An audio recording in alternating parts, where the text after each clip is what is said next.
Last night, the United States brought the world's #1 terrorist leader to justice. Abu Bakr al-Baghdadi is dead. He was the founder and leader of ISIS, the most ruthless and violent terror organization anywhere in the world. The United States has been searching for Baghdadi for many years. Capturing or killing Baghdadi has been the top national security priority of my administration. U.S. Special Operations Forces executed a dangerous and daring nighttime raid in northwestern Syria and accomplished their mission in grand style. The U.S. personnel were incredible. I got to watch much of it.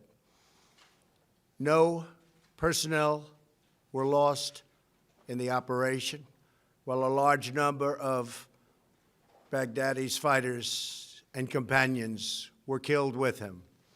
He died after running into a dead-end tunnel, whimpering and crying and screaming all the way.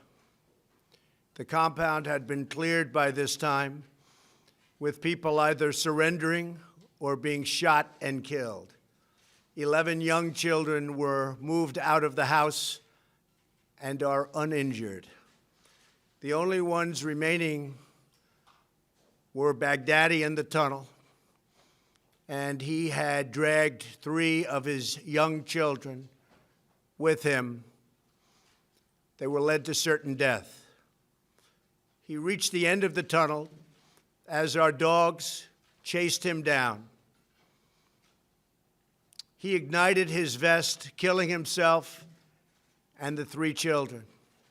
His body was mutilated by the blast. The tunnel had caved in on it in addition.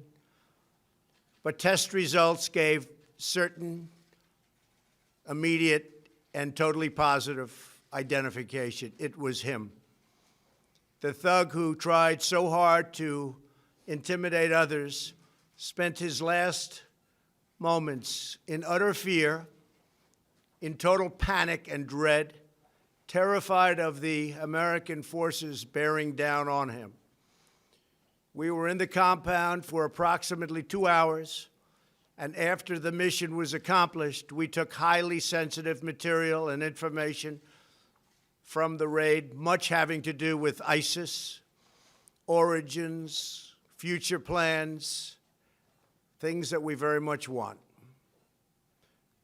Baghdadi's demise demonstrates America's relentless pursuit of terrorist leaders and our commitment to the enduring and total defeat of ISIS and other terrorist organizations. Our reach is very long. As you know, last month we announced that we recently killed Hamza bin Laden, the very violent son of Osama bin Laden, who was saying very bad things about people, about our country, about the world.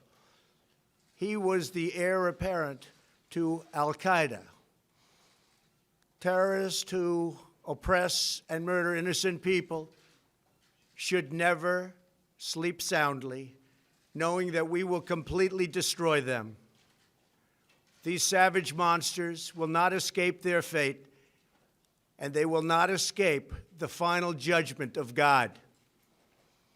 Baghdadi has been on the run for many years, long before I took office. But at my direction, as Commander-in-Chief of the United States, we obliterated his caliphate 100% in March of this year. Today's events are another reminder that we will continue to pursue the remaining ISIS terrorists to their brutal end. That also goes for other terrorist organizations. They are likewise in our sights. Baghdadi and the losers who worked for him, and losers they are. They had no idea what they were getting into. In some cases, they were very frightened puppies. In other cases, they were hardcore killers but they killed many, many people. Their murder of innocent Americans, James Foley, Stephen Sotloff, Peter Kasich, and Kayla Mueller, were especially heinous. The shocking publicized murder of Jordanian pilot, a wonderful young man, spoke to the king of Jordan. They all knew him, they all loved him. He was burned alive in a cage for all to see on the execution of Christians in Libya and Egypt, as well as the genocidal mass murder of Yazidis, rank ISIS among the most depraved organizations in the history of our world. The forced religious conversions, the orange suits prior to so many beheadings, all of which were openly displayed for the world to see. This was all that Abu Bakr al-Baghdadi, this is what he wanted. This is what he was proud of. He was a sick and depraved man, and now he's gone.